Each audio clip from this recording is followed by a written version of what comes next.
At 2:47 a.m. Eastern on December 31st, 2025, something unprecedented detonated across global silver markets.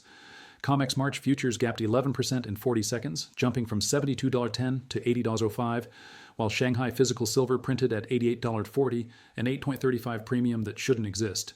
Dealer inventories that showed 2,400 one-ounce bars at midnight now displayed out of stock, no ETA. Across every major bullion site from APMEX to JM Bullion, the spread between paper and physical, a divergence that typically measures pennies, had blown out to levels not seen since the Hunt brothers' collapse of 1980. This wasn't a rally. This was a liquidity vacuum forming in real time, the moment when decades of paper derivatives met the immovable reality of physical scarcity. And it was spreading. By 3 a.m., registered COMEX inventory had dropped another 3.2 million ounces as delivery demands overwhelmed the system. The alert came through trading terminals as a single red bar. Violent, unexplained, systemic. By 2:51 a.m. Eastern, silver lease rates in London had spiked from 8% to 24% annualized, the kind of borrowing cost that signals someone, somewhere, desperately needs metal they can't find. The COMEX March contract was now trading at $80 with bids stacking up and no sellers appearing. The Shanghai Gold Exchange showed chaos in reverse, physical silver quoted at $88.40 per ounce, $8 above COMEX futures. Under normal conditions, traders buy cheap in New York, sell expensive in Shanghai, and pocket the difference. When that spread reaches $8 and nobody's arbitraging it, it means one of two things. Either COMEX can't deliver or Shanghai won't sell. Based on what happened next, it was both. COMEX registered inventory stood at 127.6 million ounces at midnight. By 3:15 a.m., it had dropped to 124.4 million. 3 million ounces had vanished in under an hour. Open interest represented 1.12 billion ounces of paper claims. The math, paper exposure was now 9-1 against registered physical. Any pretense that this was a balanced market had just evaporated. By 3:05 a.m. Eastern, the liquidity panic was documented across every dealer platform. APMEX, which typically maintained 15,000 plus 1-ounce silver eagles, showed 0. JM Bullion, 0. SD Bullion, 0. Provident Metals displayed a banner. All 1-Oz products temporarily unavailable due to unprecedented demand. The timestamp, 2:53 a.m. Premiums told the story. 1-ounce silver eagles, which typically traded at 3.4 over spot, were now quoted at 15 to 18 over spot. When you're paying $95 for something the screen says costs $80, you're not buying silver, you're buying proof of delivery. The paper price had become irrelevant. Delivery timeframes collapsed. Monday night, standard shipping ran 3 to 5 business days. By 3:10 a.m., dealer sites showed 10 14-day windows. Some added, delivery timing cannot be guaranteed. Translation, we'll take your money, but we don't know when or if we'll have metal to send you. A solar panel manufacturer in California placed an order for 500,000 ounces at 3:20 a.m. The dealer called back 17 minutes later. We can't fill that. We can get you 50,000 ounces in 3 weeks. A 90% shortfall with a 3-week delay on a commodity that's supposedly trading freely. By any rational standard, this market had already collapsed. At 3:20 a.m. Eastern, the COMEX Shanghai spread crystallized into something traders would study for years. COMEX March futures quoted $80.15. Shanghai physical printed at $88.40. An 8.25 gap between the world's two largest silver trading venues, one that should have triggered instant arbitrage but was instead widening. Under normal mechanics, arbitrage connects these prices. Traders buy cheap in New York, simultaneously sell expensive in Shanghai. The trade is riskless and profitable. But with an $8 spread screaming for arbitrage, nobody was executing. That could only mean one thing. The metal couldn't be moved. COMEX delivery logistics showed strain. Registered inventory, 124.4 million ounces. Delivery notices filed in 24 hours, 36,650 contracts, or 183 million ounces. That's 47% more delivery demand than registered supply. With lease rates spiking to 24%, nobody wanted to lend metal they might not get back. Shanghai's side was simpler. They'd stopped exporting. On November 3, 2025, China imposed export restrictions allowing only state-approved firms with 80-plus ton capacity to ship silver abroad. Chinese industrial buyers, solar manufacturers, electronics producers, EV battery makers were absorbing all available supply domestically. For Western paper traders expecting to arbitrage the gap, this was the nightmare scenario. The physical market had decoupled entirely from the futures complex. By 3:40 a.m. Eastern, the COMEX March contract had entered backwardation, a 2% inverse between spot and futures signaling stress in the physical delivery system. When the curve flips and spot trades above futures, it means the market values immediate delivery more than future promises. In silver, already dealing with 5 consecutive years of supply deficits totaling 800 million ounces, backwardation meant the squeeze was operational. March futures holders who'd sold contracts expecting to buy back cheaper were now trapped. The spot price was rising faster than futures, inverting their profits into mounting losses. With registered inventory at just 124 million ounces against 1.12 billion ounces of paper claims, the pressure to secure physical metal was overriding normal market behavior. Cash settlement pressure was building. When COMEX can't deliver physical silver against a futures contract, it offers cash at current spot. In a backwardated market where spot is surging, forced cash settlement becomes a penalty. You'd contracted to receive silver at 72s. You're being offered cash at $80. The problem? Physical silver is trading at 95. You're being forced to accept cash at a price that's $15 below where you could sell actual metal. CME had raised silver futures margins from $22,000 to $25,000 per contract, a 13.6% increase forcing traders to deposit an additional $675 million in collateral. Leverage positions that were profitable Monday were now underwater. By 4 a.m., forced liquidations had started, traders selling to meet margin calls, which pushed prices higher, triggering more margin calls. At 4 a.m. Eastern, dealer sites displayed a message confirming what traders suspected. The price on screens bore no relationship to actual metal. Out-of-stock alerts covered not just 1-ounce retail products, but wholesale forms, 1,000-ounce bars, industrial grain, even jewelry-grade alloys. An electronics manufacturer in Germany placed an order for 2 million ounces of silver grain at 4:12 a.m. The response: earliest delivery mid-January, subject to availability. That's a 3-week delay on material they'd been receiving next day for 15 years. The manufacturer required 400,000 ounces weekly. A 3-week gap would shut down 2 factories. The few dealers still quoting prices were adding 25-30% premiums over COMEX. 1-ounce bars that showed $80 on futures screens were offered at $105 to $110. That's a $25 to $30 premium on an $80 base. In normal markets, premiums run $2 to $5. Paper and physical had split into separate assets with separate pricing. Global industrial demand was colliding with immovable supply constraints. Solar panel manufacturers required 1.2 billion ounces annually. EV production demanded 200 million. Electronics consumed 300 million. That's 1.7 billion ounces of industrial demand before investment or jewelry. Global mine production, 820 million ounces. Recycling, 180 million. Total supply, 1 billion ounces. The deficit wasn't speculative. It was mathematical. By 4:15 a.m. Eastern, arbitrage had stopped functioning. The Shanghai premium had widened to $9.20 over COMEX, and nobody was executing trades. Professional arbitrageurs had gone silent. The reason became clear. Several major commodity trading houses had failed to deliver against December contracts and were now negotiating cash settlements. They'd sold silver they didn't have. London lease rates had reached 28% annualized by 4:20 a.m. In normal markets, lease rates run 0.3–0.5%. Above 20% signals a delivery crisis. At 28%, bullion banks had stopped lending entirely. The metal in their vaults was too valuable and scarce to risk. Refiners that operated on borrowed metal couldn't source silver to complete orders. The entire fabrication infrastructure was grinding to a halt. The paper-physical disconnect created impossible situations. You'd bought a COMEX March contract at $72 expecting delivery. March futures were now at $81. Physical silver traded at $95. The arbitrage should be automatic, stand for delivery, sell the bars, pocket $14 profit. But COMEX registered inventory had fallen to 121 million ounces. Open delivery requests exceeded that by 40%. Simple math, not everyone standing for delivery would get metal. The futures contract had become a lottery ticket. High-frequency trading algorithms went dark. Arbitrage desks shut down. The digitized, globally integrated silver market was reverting to local cash and carry transactions because the financial infrastructure connecting paper claims to physical metal had fractured. At 4:30 a.m. Eastern, forced settlement crystallized into numbers that couldn't be ignored.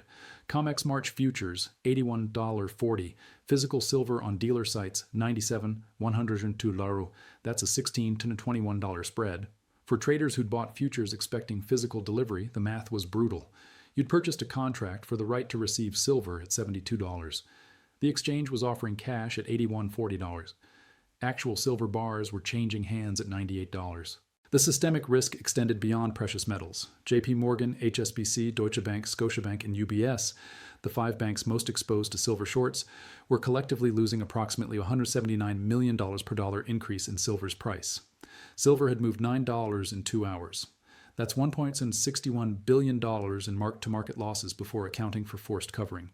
When you're short a commodity that's spiking and illiquid, every attempt to buy back your position pushes the price higher.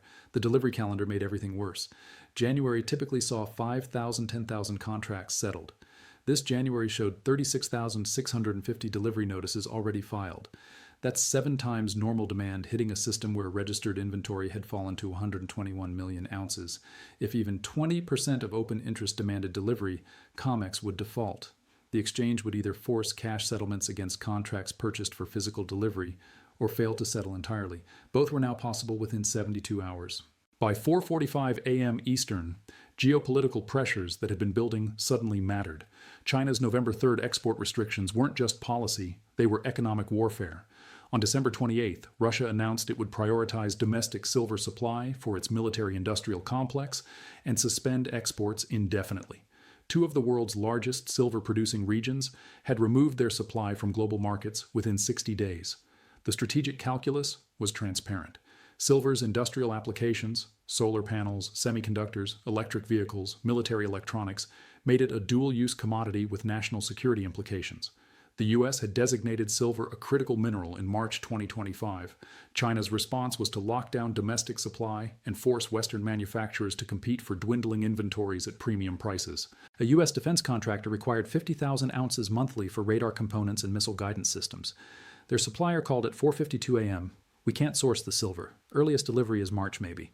That's a defense system production line going dark because the commodity market had fractured. India's position complicated matters further.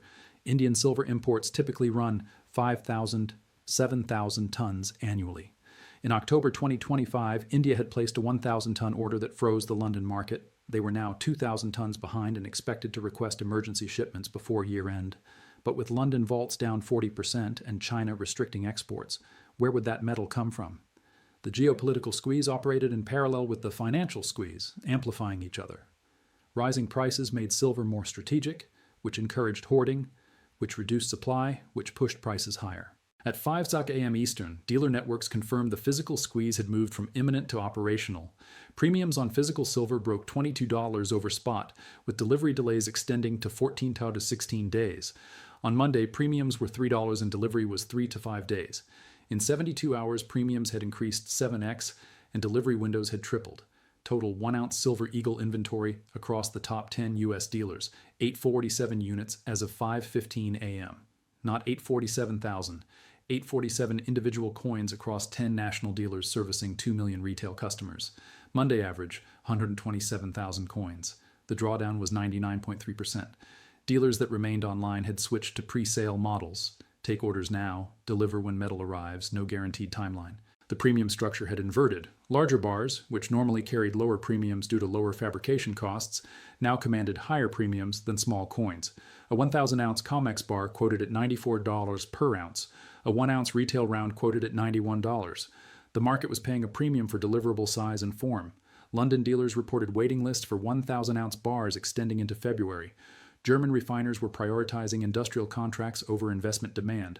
A Swiss vault reported a 3-week backlog for allocated storage deliveries. The refiners themselves were trapped.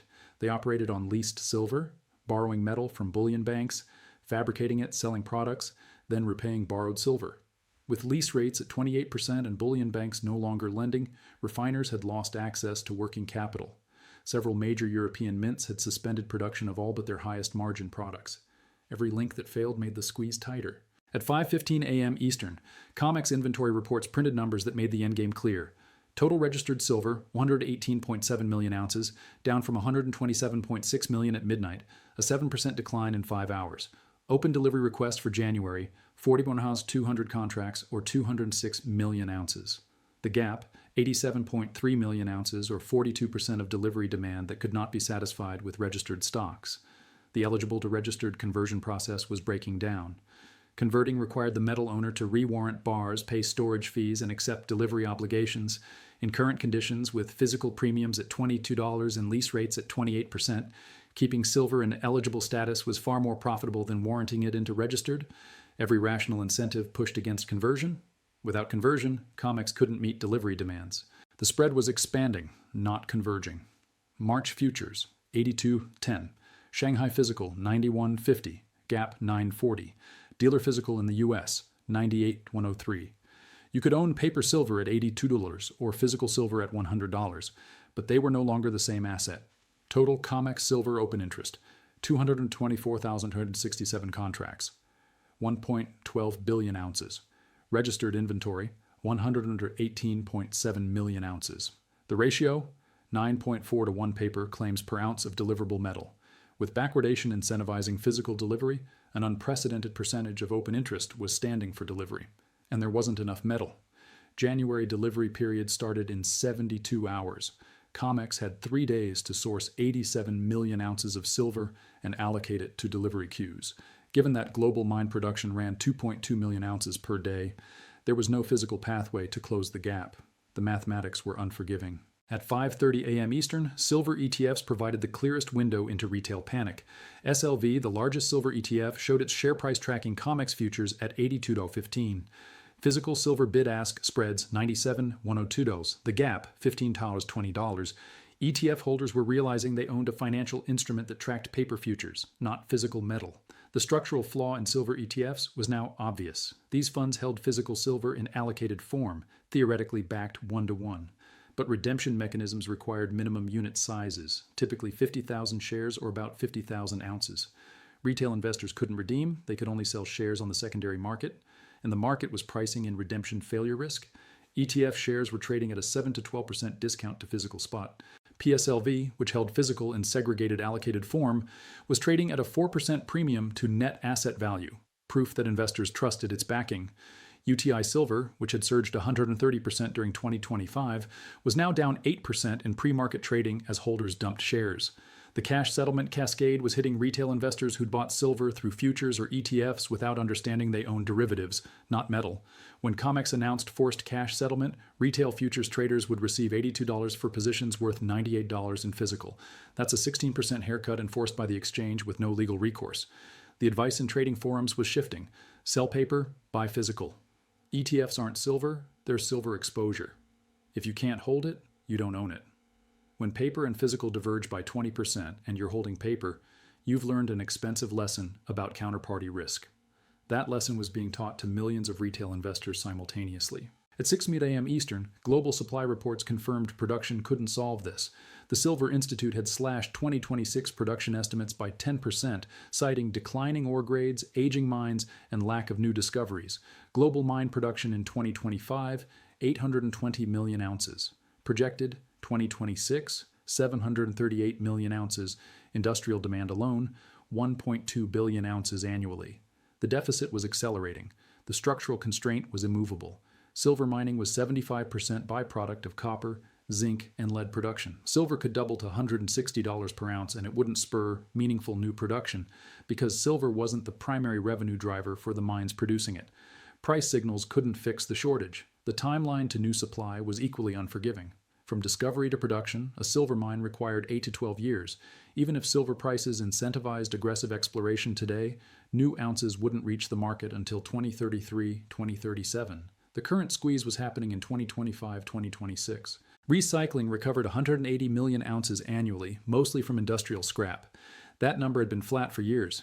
Even aggressive recycling might recover an additional 30-50 million ounces annually, insufficient against a 200-plus million ounce structural deficit. Above-ground stockpiles were nearly depleted. Total global above-ground silver stocks estimated 1.5 billion ounces. Annual consumption, 1.2 billion ounces. At current draw rates, accessible inventories had 18 to 24 months of cover. China's export restrictions and Russia's supply curtailment had removed 200 million ounces from circulation. India's pending 2,000-ton order would consume another 64 million. The buffers were evaporating faster than new supply could replace them. At 6:15 a.m. Eastern, the spread had reached terminal velocity. COMEX March futures, 83.20, physical silver and dealer quotes, 106. The gap, $22.80, nearly 28% premium of physical over paper. Shanghai physical silver, 95.40. The Shanghai COMEX spread, 12.20, and still nobody was arbitraging it. The mechanism that connected global silver markets had fractured permanently. The inevitability was mathematical. Open interest in COMEX futures, 1.12 billion ounces of paper claims. Registered inventory, 116.2 million ounces. The ratio, 9.6 to 1 paper per ounce of physical. Every delivery request beyond 116 million ounces would be cash settled by force. The exchange could not deliver metal it didn't have. Industrial users were responding with hoarding behavior. Solar manufacturers were panic buying and stockpiling 6 months of supply. EV battery producers were securing multi-year forward contracts at $95–100 per ounce through 2027 because they feared $100 today was cheap compared to $150 in 6 months. This forward buying removed silver from spot markets before it reached them. The feedback loop was operational. Scarcity drove hoarding. Hoarding amplified scarcity, which justified more hoarding.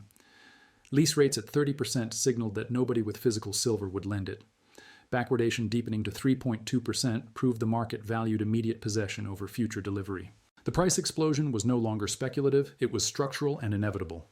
With production unable to increase, demand accelerating, inventories depleted, and nation-states hoarding supply, there was no equilibrium mechanism. Silver would have to rise until demand was destroyed, until solar panel production became uneconomical, until electronics manufacturers substituted copper, until industrial users couldn't justify the cost. That price point sat somewhere between $120 and $150 per ounce. The paper market was going to zero by force. The physical price had decoupled permanently. The spread that opened at 8:35 between COMEX futures and Shanghai physical at 2:47 a.m. had widened to $12.20 by 6:15 a.m. The dealer premium that started at $15 had blown out to $22.80. Registered COMEX inventory that measured 127.6 million ounces at midnight had collapsed to 116.2 million ounces. The paper-to-physical ratio that ran 8:1 in normal markets had stretched to 9.6:1. Every metric that measured market stress had moved in one direction, toward dislocation, toward breakdown, toward a future where paper promises and physical reality existed in separate markets with separate prices. The arbitrage mechanism that was supposed to connect them had stopped functioning, and in a market where 1.12 billion ounces of paper claims faced 116 million ounces of deliverable metal, the math had become inescapable. This wasn't a correction that would resolve with time. This was the repricing of silver from a paper-traded commodity to a physically constrained strategic resource. The system that was supposed to deliver metal couldn't. The squeeze wasn't coming. It had already arrived.